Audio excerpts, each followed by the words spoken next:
welcome back to Blue Pig Reviews. Today a friend stopped by and dropped off another book from the library, Lalo Blanco Tequila.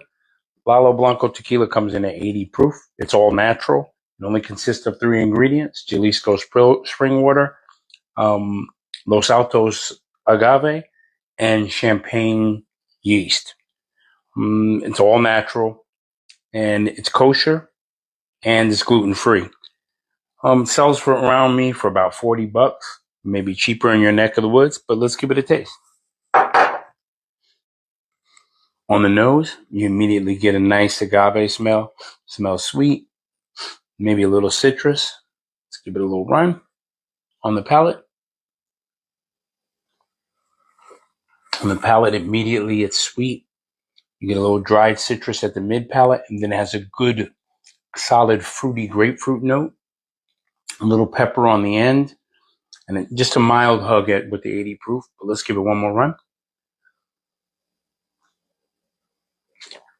Yeah, that's what it is. Very sweet in the forward. Not overpoweringly sweet, but just enough agave to get it interesting. That citrus and that grapefruit is definitely the high point. The pepper on the end is mild. Remember, this is unaged. It's a Blanco tequila. As soon as it comes in, it gets to the bottle. There's no aging, no resting. I could see sipping this, on occasion, before dinner, a little bit after work. Definitely after dinner, I could sip on this. That grapefruit note is definitely could be compared to almost like drinking an Amari or something like that. Getting a little bitterness to get the juices flowing. But let's try it in a cocktail. And over here, I have a Tom's Margarita made with Lalo. If you remember, the Tom's Margarita recipe is 2 parts tequila, 1 part lime juice, ½ ounce of agave syrup, and we'll get that all shaken together. And for this, I'm going to use Palma as a pour over. Get a little of this pomegranate liqueur.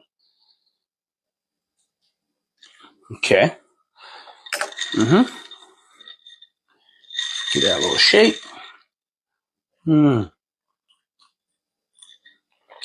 Okay. And so even in the Tommy's Margarita, it stays fresh. Tommy's Margaritas are famous for being fresh. Only flavors are agave and lime and your tequila. There's a little hint of the pomegranate from the Palma, but the grapefruit note from the Lalo comes right through. Definitely keeps the flavor clean. All the flavors are working in harmony but separate. Definitely a good cocktailer. Definitely